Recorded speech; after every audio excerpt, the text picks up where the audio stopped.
What is up, YouTube? Welcome to the Legion of Comics. I'm Mark, and we got another new comic book day video coming for you. A lot of great titles, a lot of stuff to check out.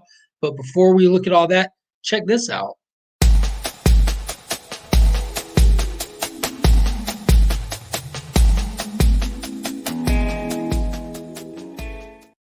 All right, I'm ready to get right into it. But before we do all that, be sure to go ahead and give this video a thumbs up. Hit that subscribe button. If you're not already subscribed to the channel, please consider doing so.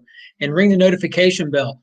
I've passed the 600 subscriber mark like a week ago. And I've put the 600 subscriber giveaway video up this past Wednesday. So if you haven't checked that out and entered for your chance to win tons of great prizes, be sure to go back and do that. And that's that. So let's get right into it. It is going to be an awesome week of comics. There is a lot of stuff coming out across the board.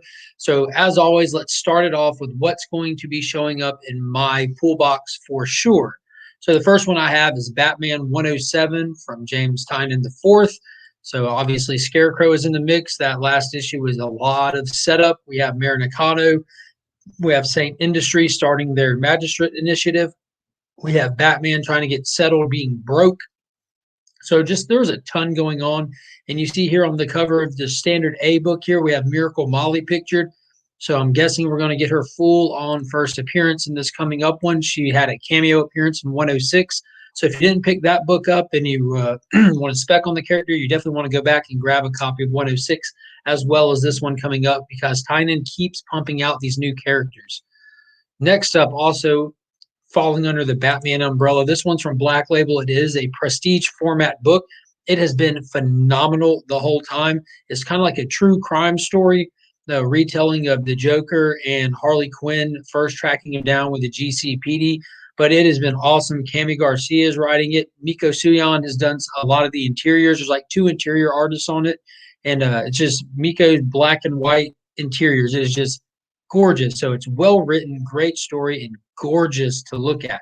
If you have not checked this out, be sure to give it a look. Next up, probably one I'm most excited for, I think, has got to be Rom V Swamp Thing #2. So this is a limited series. He crushed it with Future State Swamp Thing. The first issue of this new Infinite Frontier era Swamp Thing is fantastic. We see a whole new Avatar of the Green battling with being an Avatar of the Green. He's not even aware that he is. We have this kind of like desert creature that's also an avatar that's just stalking and horrifically killing people. And we saw the Swamp Thing meet it for the first time in that last issue, and it did not go well for Swamp Thing. So let's see if this new avatar can get a handle on what's going on with himself and be of any help to all those people that are being killed.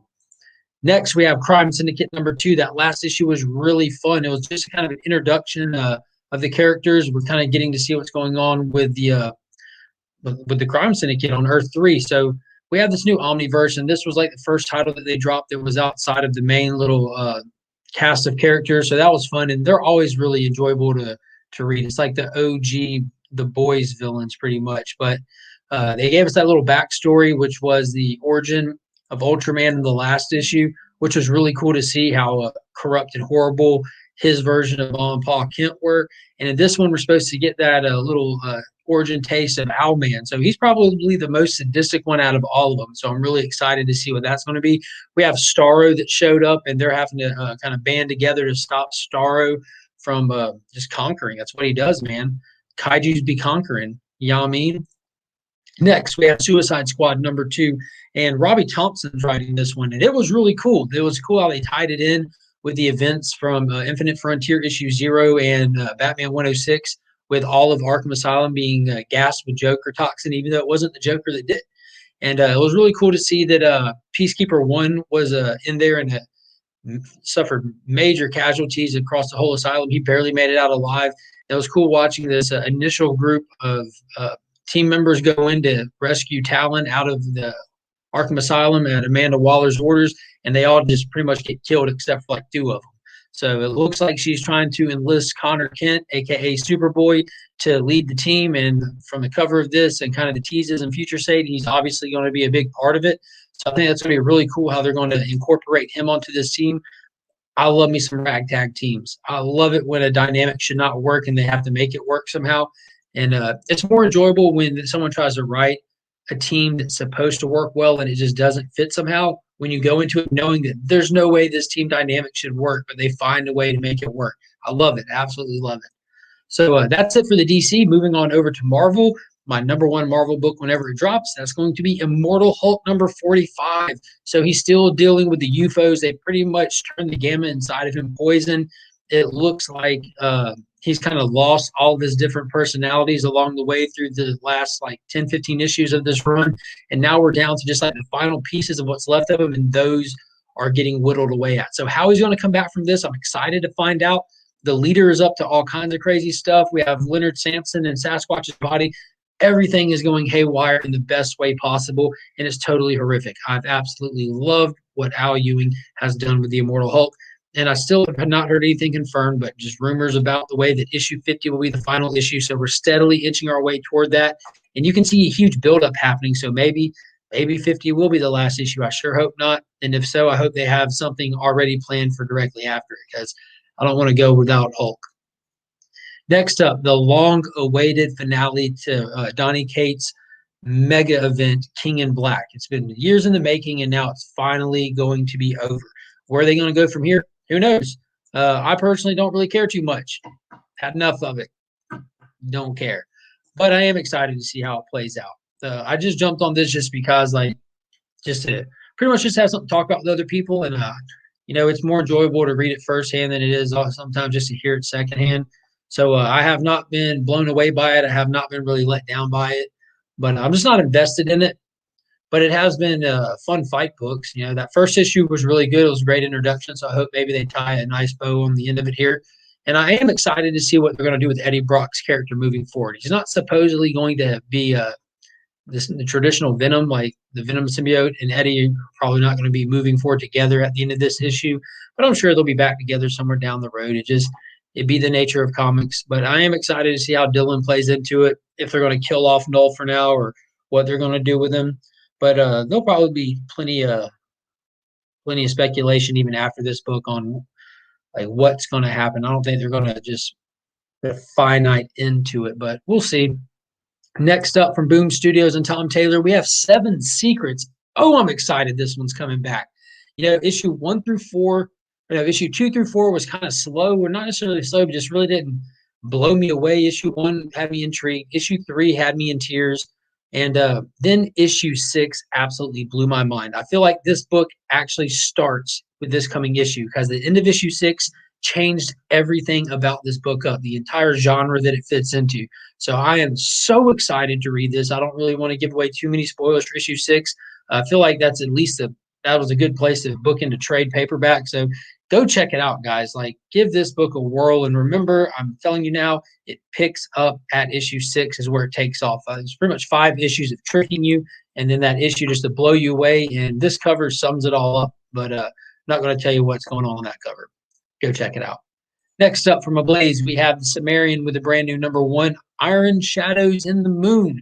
So I am excited about this. I've enjoyed these a lot. Gary B, the casual comic guy, he is the Conan aficionado. He's not a big fan of these because they adapt from the original Robert E. Howard stories. And in my opinion, they adapt very, very close, but he does not like the small changes they make, and he feels like they change them just to be edgy. Well, call me an edge lord because I enjoy these a lot.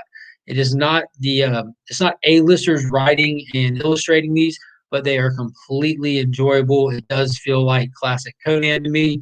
And on top of that, John Jang's got a variant for it. And this came from the what's called Comic Kingdom of Canada shop.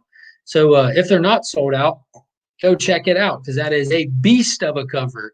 And as always, when John Jang has a cover, I will be sure to let you guys know, because I love following me some Jang. All right, so those are all the ones that I have for certain, for sure, pre-ordered in my pool box, whatever. Those are the ones I'm guaranteed to pick up, but there are a lot of other great titles, and I do want to point some of them out. So let's check those out. We have a couple of King in Black tie-ins. We have Venom number 34, Planet of the Symbiotes number 3. So I do believe that the Venom one is going to come after the King in Black issue. It's going to be like a follow-up. So I don't know if the cover's supposed to be a spoiler or not, but Eddie's not dead, and he's already died once in the series, so maybe they won't kill him twice. But I don't have a clue what's been going on with Planet of the Symbiotes, but Cloak and Dagger's there. Cool. We also have Amazing Spider-Man issue. Yeah, that was Venom number 34. Amazing Spider-Man issue number 63. So he's still in the new costume. Not sure what they're going to be doing. And we have Avengers number 44. And then a couple from DC that I don't have in my pool box is Sensational Wonder Woman number 2, as well as the new Green Lantern issue number 1. So we got, I don't know what's going on with Green Lantern, guys. It just looks kind of weird to me right now. I want to read some good Green Lantern. I don't know if you noticed it, but I've got like the entire Jeff Johns all the way through New 52 run right there. Absolutely amazing run. So I'm ready for some Green Lantern like that. I did just pick up Green Lantern Green Lantern season 2 or year 2 that Grant Morrison just finished up writing, that 12 issues.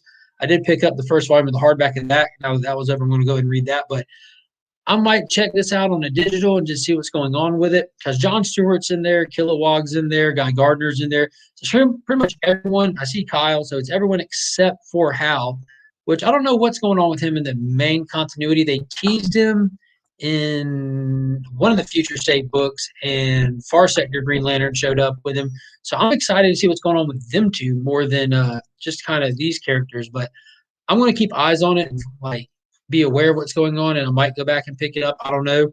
But yeah, I love me some Green Lantern, just not sure what's going on at the moment. It just looks weird. It looks like a kid's book right now. I don't know. Also coming up, we have everyone knows my favorite book, Firepower number 10. Enough said about that. And then Nocterra number 2 from Scott Snyder. Don't want to get my Snyders mixed up. But yeah, I heard a lot of good stuff about that. And Firepower, I will read. I don't pick up, but I will read it so I can be able to talk about it. Not blown away. And then also coming up, we have the next Batman Second Sons, issue number 1. So this is another one I'm on the fence about. That you got Jace and the Fox family and how he dons the suit. So basically the origin of him becoming Batman. We did not get that in Future State, so we'll be getting it in there. And it looks like I have Nocterra twice on there. That's my bad, guys. It was supposed to be Man Bat with them up there. So Man Bat number 3 is also coming out. And so we have Man Bat fighting the Suicide Squad, basically. Then from the indie department, we have ENIAC number 2, which I'm excited about. I did manage to get me a copy of ENIAC number 1. It's the not first print version. I'm waiting on it to show up because I'm really excited to read it. I have no desire of selling it or making money, but I hope it's good. It's good Cronenberg horror sci-fi kind of stuff. And yeah, and then Origins finale is coming out, number 6. So that wraps up Origins. I've heard nothing but rave reviews about that. So I'll be going back and reading the whole thing because I'm like 4 issues behind as of this issue coming out. And then we also have Star Wars: The High Republic number 4, which I'm not hearing any blown away stuff. Pretty much just a spec buy for most people, I think. And then Deep Beyond issue number 3. So those are just all the ones I want to point some attention to. Of course, there's more stuff coming out. Fear Case, Walking Dead Deluxe, Excalibur, Geiger number 1. So you have some more Image number 1 titles hitting shelves and everything.